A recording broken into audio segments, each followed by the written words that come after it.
Le problème, c'est que ces partis-là sont habitués à faire des promesses qu'ils ne tiennent pas. En 2009, ils avaient promis 2000 logements sociaux par an. En 2014, ils avaient aussi promis 2000 logements sociaux par an. Donc en 2009, c'était PS, CDH, écolo, et puis c'était PS, CDH. Et ils n'en ont rien fait. On est à moins 1600 logements. Et donc ça veut dire qu'il faut avoir le courage de dire à un moment donné, si on ne remet pas en question ce carcan d'austérité, toutes les promesses qu'ils vont faire, transition écologique, etc., en fait, on n'en verra rien. Monsieur Magnette avait comparé la situation de la Wallonie à la situation du Portugal. Bon, au Portugal, la météo n'est pas la même et plein de choses sont différentes. Aujourd'hui, la semaine prochaine, si. Pas que ça, la semaine prochaine peut-être si. Voilà. Donc un gouvernement minoritaire se base au Portugal sur le fait que le Parti socialiste a proposé à la gauche radicale, le PCP et le Bloco, de faire un gouvernement minoritaire. Mais le PCP et le Bloco ont la faculté, en cas de désaccord, de faire tomber le gouvernement. Ça, c'est la possibilité dont ils disposent. Donc ça vous permettrait, si vous avez cette capacité-là, de monter un système avec eux, je vous en prie. Je voulais vous indiquer la différence. En Wallonie, c'est pas possible.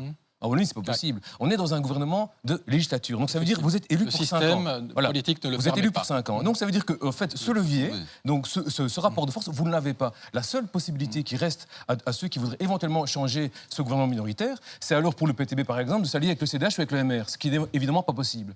La deuxième possibilité, qui est une grande différence, c'est que ce gouvernement minoritaire, il a la possibilité de gérer la Wallonie par des arrêtés de gouvernement sans passer par le Parlement.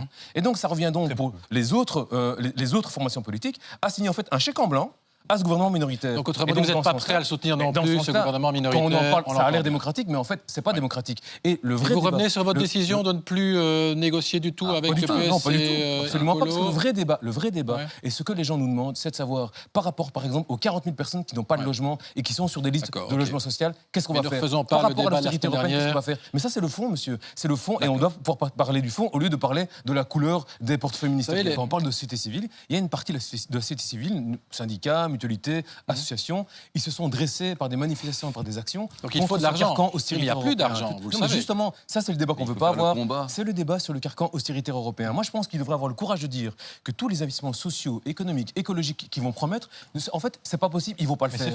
Et donc, pourquoi vous dites ça? Parce qu'il n'y a plus d'argent? Parce qu'effectivement, vous l'avez dit, donc les budgets évidemment sont extrêmement étriqués, la dette elle est importante, que ce soit à la communauté française ou au niveau de la région wallonne. Si on ne brise pas le carcan austéritaire européen, c'est impossible. Et le problème, c'est que ces partis-là sont habitués à faire des promesses qu'ils ne tiennent pas. En 2009, ils avaient promis 2000 logements sociaux par an. En 2014, ils avaient aussi promis 2000 logements sociaux par an. Donc en 2009, c'était PS, CDH, écolo, et puis c'était PS, CDH. Et ils n'en ont rien fait. On est à moins 1600 logements. Et donc ça veut dire qu'il faut avoir le courage de dire à un moment donné, si on ne remet pas en question ce carcan d'austérité, toutes les promesses qu'ils vont faire, transition écologique, etc., en fait, on n'en verra rien.